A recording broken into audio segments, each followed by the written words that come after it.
Hello everyone, welcome back to my YouTube channel का ध्यान study zone. और मैं 10th के साथ साथ अब मैं अपनी 11th और 12th की केमिस्ट्री भी स्टार्ट करने जा रहा हूँ। तो मैंने ये 11th का सिलेबस और ये साइड 12th का सिलेबस लिखा हुआ है। ठीक है, तो मैं जो अपनी केमिस्ट्री चलाऊंगा वो 11th और 12th की साइड बाय साइड चलाऊंगा। एक चैप्टर इसी से कराऊंगा, एक चैप्टर उससे कराऊंगा। अब फर्दर बात करते हैं। अगर मैं करूं फिजिक्स की बात, तो मैं पहले फिजिक्स में 12th की फिजिक्स कराऊंगा, उसके बाद में 11th की फिजिक्स उठाऊंगा, क्योंकि 11th और 12th की फिजिक्स में कोई इंटरलिंक यानी कि कोई कनेक्शन है ही नहीं। ठीक है, दोनों अलग हैं। 11th में आपकी मैकेनिक्स है और 12th में आपकी इलेक्ट्रॉनिक्स है। इन द सेम वे अगर मैं यहाँ बात करूँ तो दोनों में बहुत ज्यादा कनेक्शन है। तो अगर यहाँ के कंसेप्ट आपके क्लियर नहीं होंगे तो वहां पे आपको प्रॉब्लम हो सकती है। तो मैं पहले 11th की स्टार्ट कराऊंगा। तो ये मेरे कुछ है, यहाँ पर मैं इंट्रो स्टार्ट कर रहा हूँ। ये हमारा इंट्रोडक्शन है 11th और 12th केमिस्ट्री के लिए। तो क्या पढ़ेंगे हम वो देख लेते हैं।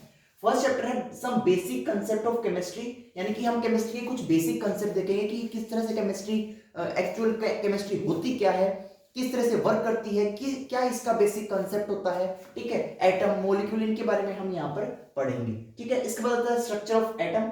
यहाँ पर ये चैप्टर है। अब आपने क्या देखा होगा कि 9th और 10th में क्या होता है, पूरा एक चैप्टर बन जाता है। ठीक है, बहुत सारे टॉपिक मिक्स करके क्या है एक चैप्टर बना दिया जाता है। लेकिन यहाँ पर क्या होगा, आपको एक पर्टिकुलर टॉपिक पर पूरा चैप्टर मिल जाएगा। ठीक है, जैसे अब मैं बात करूं structure of atom, 9th class में हमने पढ़ा था। तो यहां पर भी सेम है कि हम एटम की स्ट्रक्चर के बारे में पढ़ेंगे, एटम के अंदर क्या होता है, किस तरह से एटम की डिस्कवरी हुई। ठीक है, एटम के अंदर जो सब एटॉमिक पार्टिकल्स होते हैं उनकी किस तरह से डिस्कवरी और कौन किस तरह से काम करता है उसके बारे में हम पढ़ेंगे। ठीक है, classification of elements and periodicity in properties. अब 10th क्लास में एक चैप्टर है क्लासिफिकेशन ऑफ, शायद पीरियोडिक एलिमेंट्स है, periodic classification of element, sorry. तो ये चैप्टर है, उसी पर बेस्ड हमारा थर्ड चैप्टर होगा। तो क्या है, हम अपनी एलिमेंट्स की क्लासिफिकेशन के बारे में ही पढ़ेंगे। इसके बाद आता है chemical bonding and molecular structure. 10th class में फोर्थ चैप्टर है कार्बन एंड इट्स कंपाउंड। उसी पर बेस्ड हमारे क्या है, केमिकल बॉन्डिंग की से देखेंगे कि हमने वहां पढ़ी थी बॉन्डिंग किस तरह से होती है, आयनिक बॉन्डिंग है, कोवलेंट बॉन्डिंग है। तो उसी पर बेस्ड क्या है, केमिकल बॉन्डिंग के बारे में और मॉलिक्यूल की स्ट्रक्चर के बारे में पढ़ेंगे। यहाँ पर अलग अलग साइंटिस्ट ने अलग अलग थ्योरी दी होंगी। ठीक है, तो वो थ्योरीज के साथ हम पढ़ेंगे। इसके बाद states of matter. States of matter नाम से क्लियर है कि हम मैटर की डिफरेंट डिफरेंट स्टेट्स के बारे में पढ़ेंगे। ठीक है, जैसे सॉलिड, लिक्विड, गैस, उनकी डिफरेंस पढ़ेंगे। ठीक है, किस तरह से उन पे फिर फर्दर लॉज दिए गए डिफरेंट डिफरेंट साइंटिस्ट ने, तो उसके बारे में पढ़ेंगे। अब अगला रहता है थर्मोडायनेमिक्स। थर्मोडायनेमिक्स नाम से क्लियर है, थर्मो यानी कि हीट, डायनेमिक्स मतलब मोशन, यानी कि जब आपकी हीट एक फॉर्म से दूसरी फॉर्म में, यानी कि जब आपकी एनर्जी एक फॉर्म से दूसरी फॉर्म में ट्रांसफर हो जाए तो उसके बेसिस पर यानी कि जो डिटेलिंग होगी वो इसमें हम पढ़ेंगे। इसके बाद आता है इक्विलिब्रियम। इक्विलिब्रियम ऐसे एक्चुअल होता क्या है, यानी कि अगर मैं बात करूं कंसंट्रेशन, टेम्परेचर, प्रेशर, अगर मैं पर्टिकुलर टाइम बीत रहा है, मेरा टाइम चला जा रहा है, तो उन तीनों जितनी भी चीजें हैं, जैसे टेम्परेचर है, प्रेशर है, कंसंट्रेशन है, इनमें कोई भी फर्दर चेंज ना हो, वो क्या होती है, वो सिचुएशन क्या होती है, वो एक्चुअल स्टेट क्या होती है, वो होती है इक्विलिब्रियम। तो हम इक्विलिब्रियम के बारे में पढ़ेंगे, इसके कुछ लॉज हैं उनके बारे में पढ़ेंगे। अब अगला आता है रिडॉक्स रिएक्शन। 10th क्लास के फर्स्ट चैप्टर में केमिकल रिएक्शन इक्वेशन, वहां पर हमने पढ़ा था रिडॉक्स रिएक्शन, यानी कि जिसमें रिडक्शन और ऑक्सीडेशन होता है। इस यहाँ पर ये क्या है, वहां पे एक छोटी सी केवल रिएक्शन पढ़ी, उसका एक एग्जांपल दे दिया। लेकिन यहाँ पर क्या है, पूरी डिटेल्ड में है रिडॉक्स रिएक्शन पे। अब मैं 9th की बात चैप्टर की बात करूं तो हाइड्रोजन। हाइड्रोजन हमने पढ़ा था कि एक एलिमेंट है जिसकी ना तो कोई पर्टिकुलर, मतलब वैसे तो जगह दे दी, लेकिन उसका ये नहीं पता कि एक्चुअली उसकी प्रॉपर्टीज किससे मैच करती है। अब उसकी कुछ प्रॉपर्टीज तो क्या है, हैलोजन से मैच करती हैं, लेकिन उसकी कुछ प्रॉपर्टीज क्या होती है, हमारी फर्स्ट ग्रुप यानी कि अल्कली अर्थ मेटल से बिलोंग करती हैं। तो इसकी क्या है, इसके हम बारे में डिटेल में पढ़ेंगे कि किस तरह से इसकी पर्टिकुलर पोजीशन क्या है, कि क्यों इसको फर्स्ट ग्रुप में रखा गया, 17 में क्यों नहीं रखा गया, उसके बारे में डिटेल में पढ़ेंगे। ठीक है, फिर आता है एस ब्लॉक एलिमेंट्स, नाम से क्लियर है। अब हमारे पीरियोडिक टेबल की मैं बात करूं तो पीरियोडिक टेबल हमारी समथिंग लाइक ऐसे होती है। ठीक है, तो यहां पर मेरा हीलियम होता है, यहां पर मेरा हाइड्रोजन होता है, और नीचे मेरा क्या होता है, एफ ब्लॉक होता है। तो अगर मैं इसकी बात करूं इस तरह से होता है, तो ये मेरा क्या होता है, एस ब्लॉक, ये मेरा पी ब्लॉक होता है, ये मेरा डी होता है और ये मेरा एफ ब्लॉक होता है। ठीक है, तो यहां पर हम क्या करेंगे, एस ब्लॉक के बारे में पढ़ेंगे। इसके बाद कुछ हम पी ब्लॉक के, अगले जो चैप्टर है वो हम कुछ पी ब्लॉक के एलिमेंट्स के बारे में पढ़ेंगे। यानी कि इसमें 6 ग्रुप है, तो 3 ग्रुप हमारे इसमें आ जाएंगे और 3 हमारे अगली 12th क्लास में आएंगे। जैसे ये रहा चैप्टर नंबर 7 पी ब्लॉक, यानी कि 3 ग्रुप आप यहां पढ़ चुके होंगे, 3 ग्रुप वहां पढ़ने को मिलेंगे।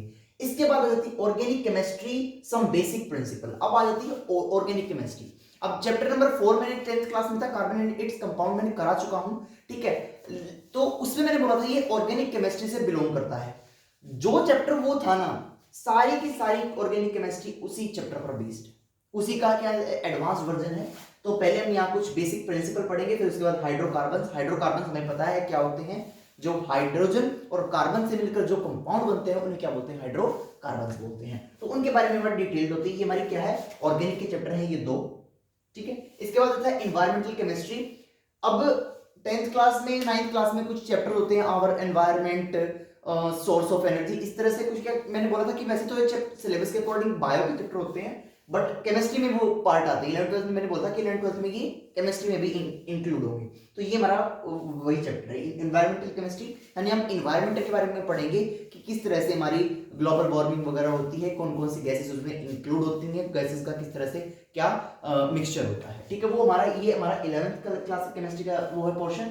अब पढ़ते हैं हम 12th की सॉलिड स्टेट, नाम से क्लियर है, ठीक है। यहाँ पे हमने 5th चैप्टर में पढ़ा states of matter, solid liquid gas सारी पढ़ी, लेकिन वहां पर क्या केवल हम सॉलिड के बारे में पढ़ेंगे कि सॉलिड कितने टाइप के होते हैं, सॉलिड एक्चुअल होता क्या है, amorphous solid, liquid, crystalline solid, तो हम बहुत सारी चीजें पढ़ेंगे। इसके बाद आता है सॉल्यूशन। 9th क्लास में चैप्टर नंबर 2 था सॉल्यूशंस वाला, तो उसी के बेसिस पर यह है कि सॉल्यूशन होता क्या है, किस तरह के कितने टाइप के सॉल्यूशन होते हैं, अलग अलग स्टेट्स में किस तरह से सॉल्यूशन एग्जिस्ट करता है, तो वो सॉल्यूशन के बारे में हम पढ़ेंगे। 3rd चैप्टर है हमारा इलेक्ट्रोकेमिस्ट्री। नाम से क्लियर है कि केमिस्ट्री के अंदर हम इलेक्ट्रिसिटी का यूज करके देखेंगे कि किस तरह से क्या एप्लीकेशन होती है, किस तरह से क्या अप्लाई कर सकते हैं।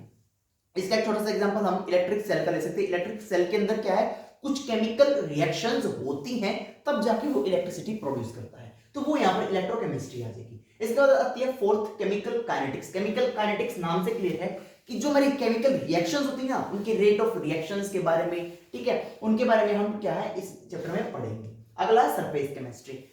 हर चीज की क्या आप देखोगे कि सबसे पहले तो चैप्टर का नाम क्लियर होना चाहिए, नाम किस तरह से क्या वो बताना चाहता है, उसके बाद हम फर्दर डिटेल पढ़ेंगे, ठीक है। अभी नाम यह क्या है, सरफेस केमिस्ट्री, यानी कि कोई भी चीज अगर आपकी सरफेस पर अप्लाई हो रही है, कि वो सरफेस पर अप्लाई हो रही है, सरफेस से अंदर आपकी पूरे बल्क मैटर में अप्लाई हो रही है, तो वो चीजें हम पढ़ेंगे कि वो एड्सॉर्प्शन होगा, एब्जॉर्प्शन होगा, क्या चीजें होंगी, वो हमारी सरफेस केमिस्ट्री में आ जाती है।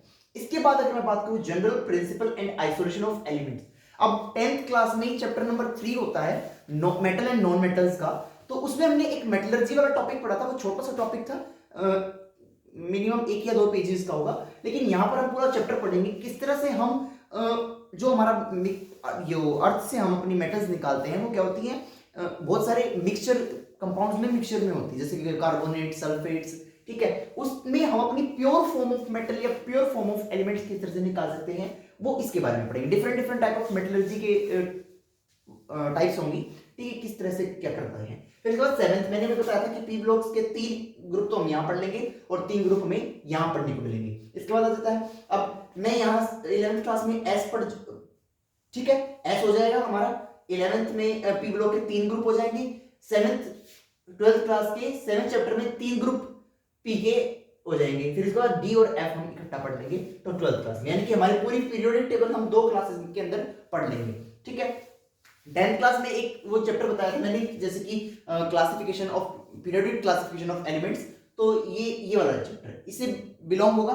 तो उसमें हमने क्या पढ़ा था, एस पी डी एफ, ये हमारे क्या होते हैं, ब्लॉक्स होते हैं, किस तरह से क्या भरना होगा वो हमें बाद में बात करते हैं। अब इस बात कोऑर्डिनेशन कंपाउंड। अब कोऑर्डिनेशन केमिस्ट्री क्या होती है, जब अगर हमारा कोई भी एक एटम सेंटर में है और उसके साथ बहुत सारे एटम जुड़े हुए हैं, ये तो कोवलेंट बॉन्ड भी बना सकता है। कोऑर्डिनेशन कंपाउंड क्या होता है भाई, कोवलेंट कंपाउंड्स भी हो सकते हैं, ठीक है।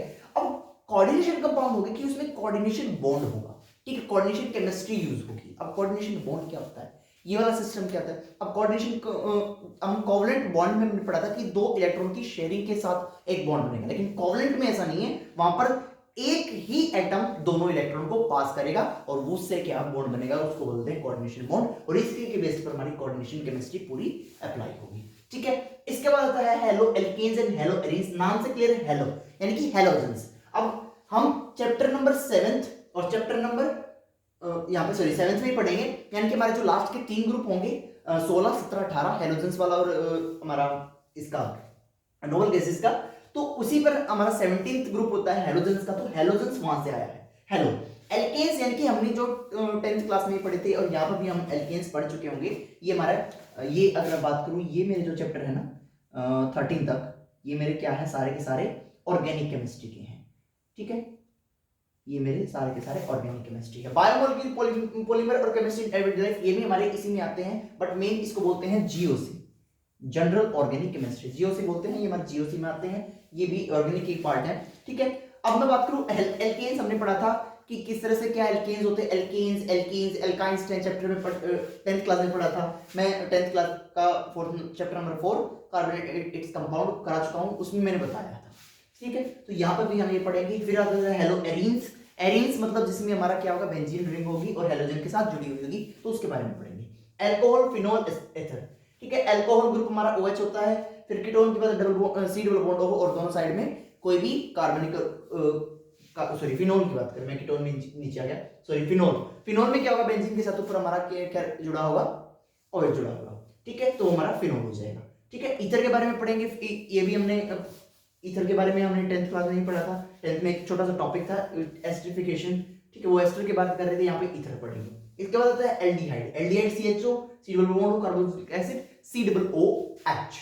तो हमारे यहाँ है एल्डिहाइड, कीटोन, कार्बोक्सिलिक एसिड, इनके बारे में डिटेल में पढ़ेंगे, बहुत सारी रिएक्शंस होती हैं इनकी। ठीक है, अब अगला है ऑर्गेनिक कंपाउंड्स कंटेनिंग नाइट्रोजन। अब ऑर्गेनिक कंपाउंड्स के बारे में पढ़ेंगे जिनके अंदर हमारी नाइट्रोजन प्रेजेंट होगी। ठीक है, अब बहुत सारे ऑर्गेनिक कंपाउंड अब हर जगह देख लो, अमोनिया है या और भी बहुत सारे ऑर्गेनिक कंपाउंड जिसके अंदर नाइट्रोजन होगी, उसके बारे में डिटेल में पढ़ेंगे। अब आ जाता है बायोमोलिक्यूल्स। बायोमोलिक्यूल्स क्या होता है, यानी कि जो हम अपने डेली लाइफ में फैट्स, कार्बोहाइड्रेट्स, प्रोटीन, ये प्रोटीन वगैरह, विटामिन्स वगैरह जो हम लेते हैं, वो बायोमोलिक्यूल्स में आते हैं। तो उनकी हम डिटेल में पढ़ेंगे कि वो किस तरह से क्या डिस्ट्रीब्यूशन होता है। ठीक है, इसके बाद आता है पॉलीमर। पॉलीमर हमने नाम से क्लियर है, जिसके बहुत सारे यूनिट्स होंगे, बहुत सारे यूनिट से जुड़कर बना होगा, वो क्या कहलाएगा, पॉलीमर कहलाएगा। तो पॉलीमर जैसे कि पॉलीथीन की मैं बात करूं, हम पॉलीथीन अपने घर में यूज करते हैं, वो किसका है, पॉली प्लस इथीन, यानी बहुत सारे इथीन को जोड़कर एक पॉलीथीन बनाया गया, तो उस तरह से हमारे क्या होते हैं, पॉलीमर होते हैं। अब आ जाती है केमिस्ट्री इन एवरीडे लाइफ, यानी कि हमारे डेली लाइफ में जो केमिस्ट्री हम यूज करते हैं, जैसे दवाइयां वगैरह यूज करते हैं, एंटीसेप्टिक वगैरह यूज करते हैं। अगर आप ये चैप्टर ध्यान से पढ़ लो तो आप 10 to 20% फार्मासिस्ट बन सकते हो, क्योंकि आपका जो बेसिक, जो हम घर में मेडिसिन रखते हैं, उनके बेसिक साल्ट आपको पता लग जाते हैं। आप 20% ये बोल सकते हो कि आप फार्मासिस्ट बन जाओगे बिना बी फार्मा वगैरह के। तो आप ये वाले चैप्टर ध्यान से करोगे, बहुत इंटरेस्टिंग चैप्टर है और बहुत अच्छी फीलिंग आती है, डॉक्टर वाली फीलिंग आने लग जाती है जब आप ये चैप्टर कर लेते हो। तो ये हमारा इंट्रो था और हम अपना 11th क्लास का first chapter some basic concept of chemistry से हम स्टार्ट करेंगे। सो तब तक के लिए स्टे सेफ, स्टे हेल्दी और पढ़ते रहें। और अगर आपको मेरी वीडियो पसंद आती है तो लाइक करें, चैनल पर नए हो तो प्लीज़ चैनल को सब्सक्राइब करें, बेल आइकन प्रेस जरूर कर लें, ताकि मेरी आने वाली जो वीडियोस मैं करा रहा हूँ टॉपिक, तो वो आपकी नोटिफिकेशन आप तक पहुँच सके। और ज़्यादा से ज़्यादा चैनल को शेयर करें।